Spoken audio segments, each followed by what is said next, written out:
Hey guys, Yankee here, and today I'm going to be giving my thoughts on One Piece Volume 24. A lot happened this volume, but I don't actually have a whole lot of notes. Like, this was a really good volume. A lot of interesting things happened, set up for what's coming, a little bit more wrapping up of Alabasta. Um, but I don't really know how much I want to be able to talk about, because, like, it was all good, but I don't think it's really anything worth talking about much. So we'll see. Um, all right, to start. We're still wrapping up Alabasta. The Straw Hats have escaped. Some of Mr. Two's crew is still fighting a Marine. We see her power. What is her name? Hina. Um, and how she's got like an interesting power where she like clotheslined him and it became like a steel bar around him, locking him up. Um, we get to see sort of Alabasta recovering, I guess. Um, like people going back to the desert city where the old man was to sort of help out there. Um, Vivi running back home, Pell being alive, things like that. And then we see bounties. Um, Luffy, obviously, his bounty's going to go up. He beat one of the seven warlords. What that was worth? What 80 million? Was that what Crocodile was worth? So Luffy was 30 million, now he's 100 million, and Zoro gets his first bounty at 60 million, but uh, we don't know that yet. Nobody really knows that yet. Only Alabasta really knows that.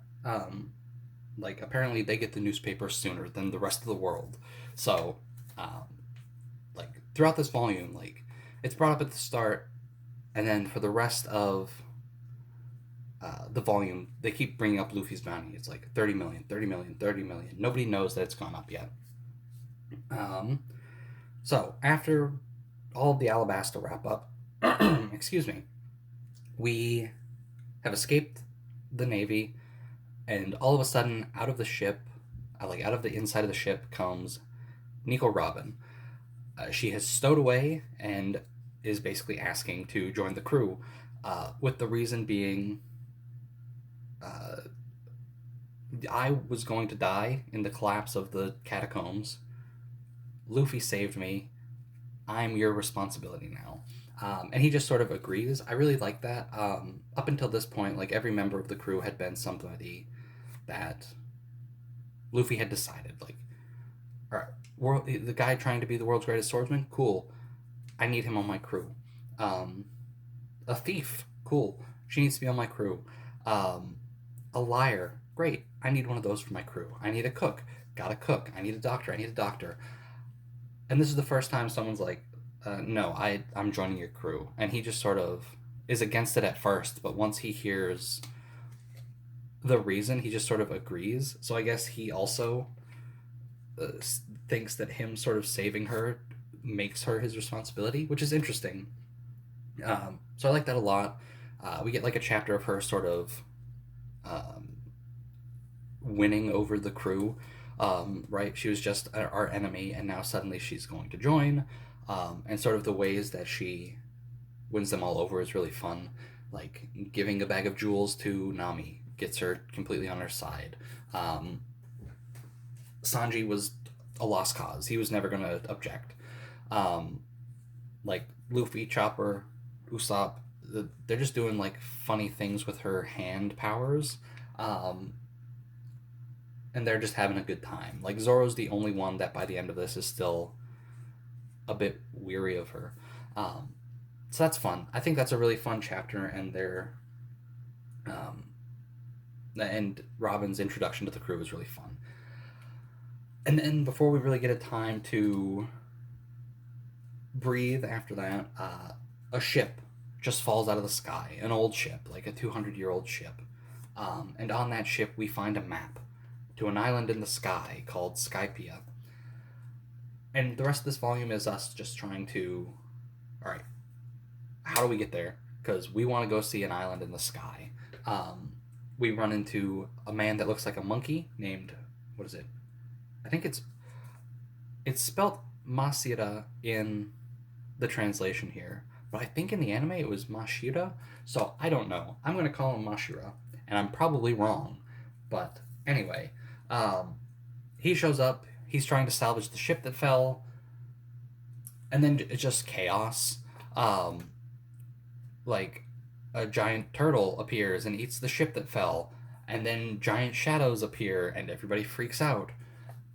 And there's a, it's just chaos. There's a really fun panel though where Turtle eats the ship. Everybody's fine. Nobody got hurt. And then the shadows appear, and we just see like a bunch of people's scared faces. It's like Mashira seeing the shadows, freaked out. Luffy seeing the shadows, freaked out. The turtle seeing the shadows, freaked out. Um, it was really funny. So after that chaos, we leave. We need to find an island that's nearby and try and find a way up to the Sky Island. And we end up in an island called Jaya in a town called Mocktown, which is basically a town where people with dreams are laughed at. It's a pirate town. There's all kinds of pirates here. There's all kinds of fights here.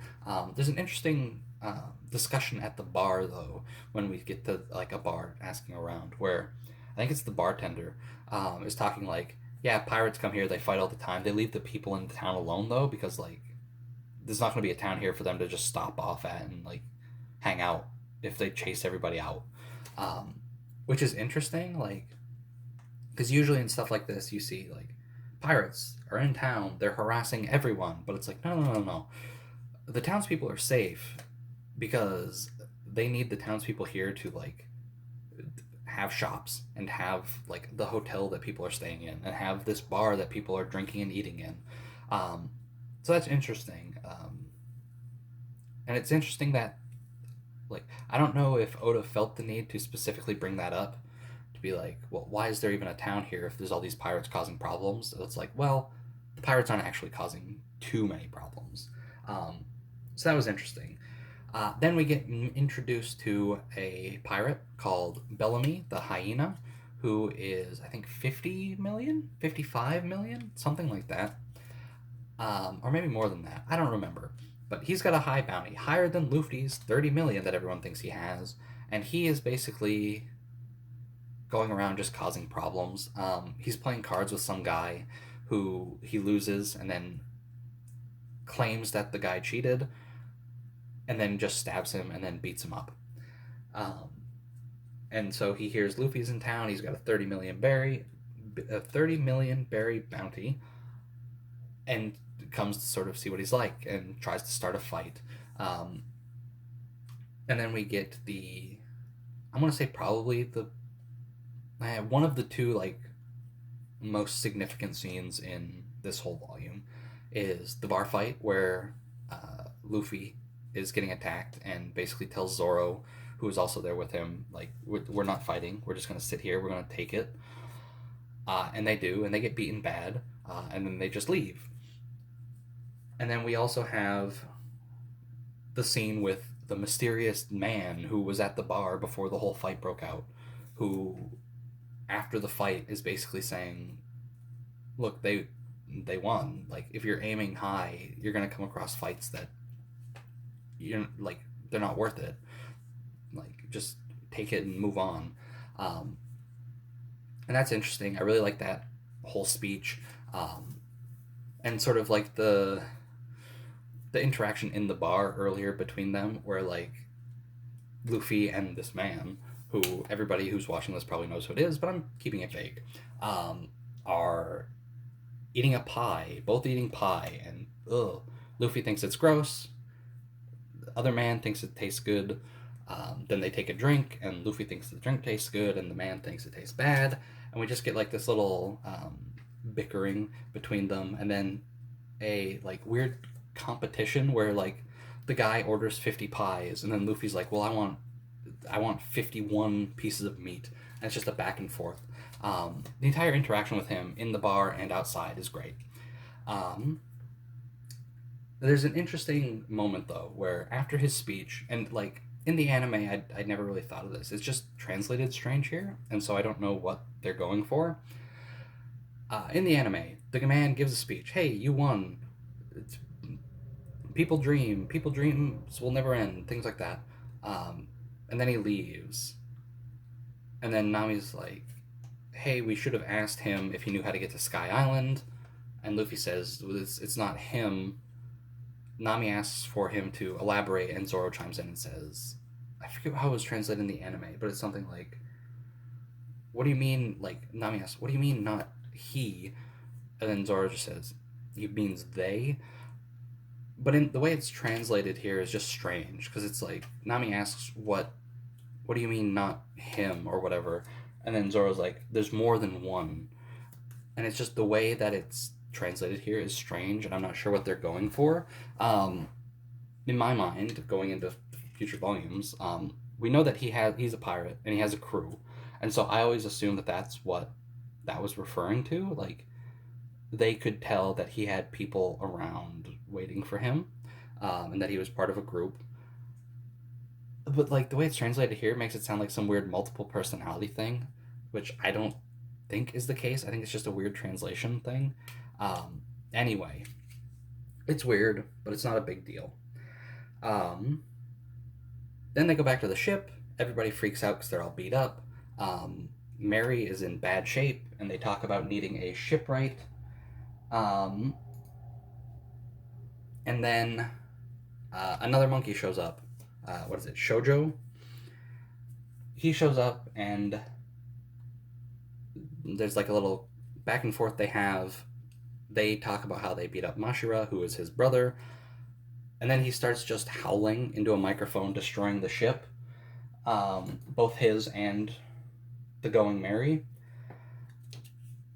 Um, so yeah, I don't know. Like this was a good volume. A lot of things happened. We're bouncing all over the place. Like started in Alabasta, then we're hanging out on the ship. Now there's this mysterious Sky Island we're trying to get to, and then we go to Jaya. And now for next volume, we're going to meet a guy on the outskirts of the town to try and learn a way to Sky Island. It was a good volume. I liked it a lot. The bar fight's great. I think a lot of people, it's going to be a really, like, a fan favorite scene. It's really good. Um, what else do we have in this? Nothing really in the SBS of note. I didn't write anything down, at least. Popularity poll results in the back. That's neat. As you'd expect, basically all the Straw Hats are up at the top. Um, Nothing particularly interesting, but I think those, like, I like having those in the volumes because it's neat to see sort of when new characters get introduced, like where they end up in the list. So I'm excited to see, like, I don't know, 10, 12 volumes from now. I don't know how often they come out, to see sort of how it's changed. I like that. It's fun. And then the Hachi cover story is still going on. Not really much happened. He made takoyaki. He failed to woo the octopus girl he was trying to romance. And now he's depressed with his mermaid friend, thinking about how, as a child, he wanted to wanted to run a takoyaki stand. Um, but yeah, that's it. That's the volume. It was good. It really moved things forward. We got a new story arc going. We've got like a bunch of characters introduced, and we got like a good moment for Luffy. That whole bar fight thing, where it's like, okay, we're not gonna fight here. It's not worth it. Like, it was really good. Great volume.